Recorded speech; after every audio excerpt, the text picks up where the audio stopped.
Is this thing on? Welcome back to Big Mouth and fancy seeing you here, and you are very welcome, my friends, and especially my enemies. Come in, sit down, no touching. I don't do the touching. That really wakes you up. You should try it. So with the sad news, which I kind of exclusively revealed this morning in my DCEU Daily video of Henry Cavill being out as Superman, I decided to do another video about Henry and what kind of Man of Steel sequel would we have got? What kind of Man of Steel sequel was Henry fighting for? Now, what's really sad for me is the rejection from the mainstream audience of Zack Snyder's vision for the DCEU. And that's the direct consequences of never seeing Henry Cavill as Superman again. For me, as a Superman fan, that wounds me a great deal.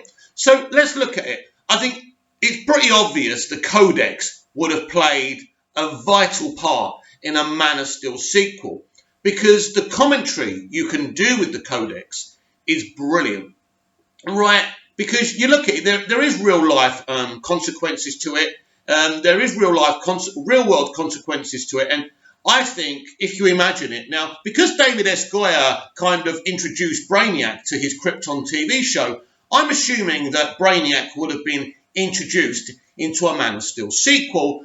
I think what they would have done with the Codex, they would have found some way to bring out the thousands of Kryptonian clones that are inside Cal. They would have brought them out. They would have grew really quickly, maybe in Brainiac's ship. And then they're all over Metropolis. They're all over the world. And what's the human race going to do with all these alien clones? And then it's Superman's responsibility. Superman has got this compelling choice to make. Can he find a new Krypton somewhere to house them with? Could they live with the human beings on Earth?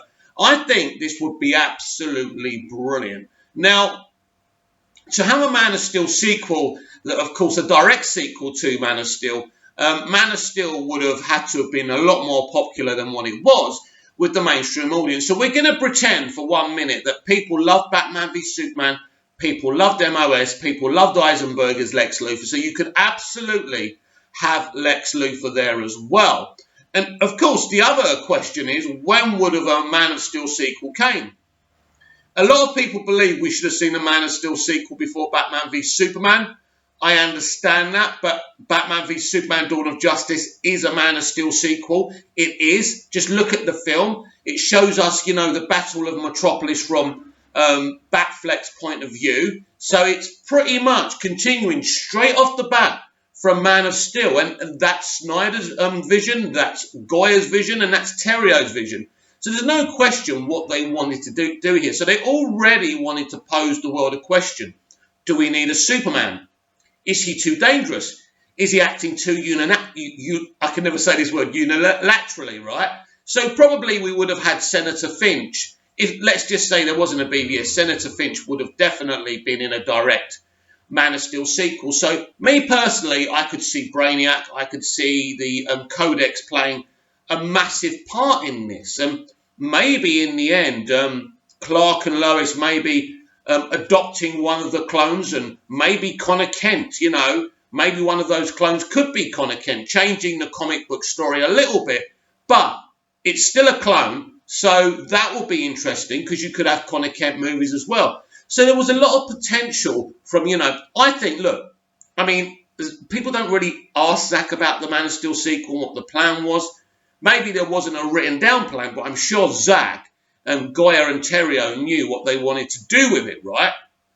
So I do feel that's the direction they would have gone in. And I think it would have been a very, very interesting situation to have the Codex, to have these lives, these clones somehow brought out of Cal, because who knows, how do you do that? How do these clones who are growing inside him, or the cells are at least inside him, obviously you can get his DNA out, you can, because you can't put a normal kind of syringe into Superman. So these are things. So who's really the cleverest being in the Superman universe to be able to do this?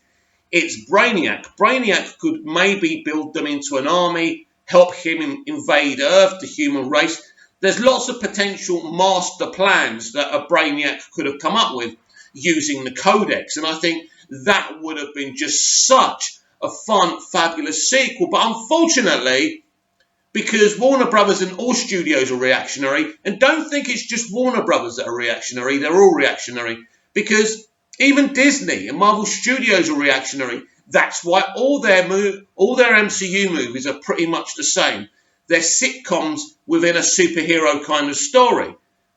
It's worked for them. It's making them billions of dollars. So they're as reactionary as anybody else, because if their films started not to do well and the critical acclaim fell down, then I think, interestingly, for me personally, I think definitely you would see them flip-flop a lot more than they're doing already. But what do you think? What would you have liked to have seen from a Man of Steel sequel? Do you like my Codex idea? I don't particularly think it's my idea. I just think it was a natural thing to do after the Codex being so important to what happened in the first Man of Steel film. I just think it would have been very compelling, lots of real-world commentary, having all these clones in the human, around the human race, in the planet Earth, and what you do with all these life forms. So I think it would have been absolutely amazing. So please comment down below, like, share, and subscribe.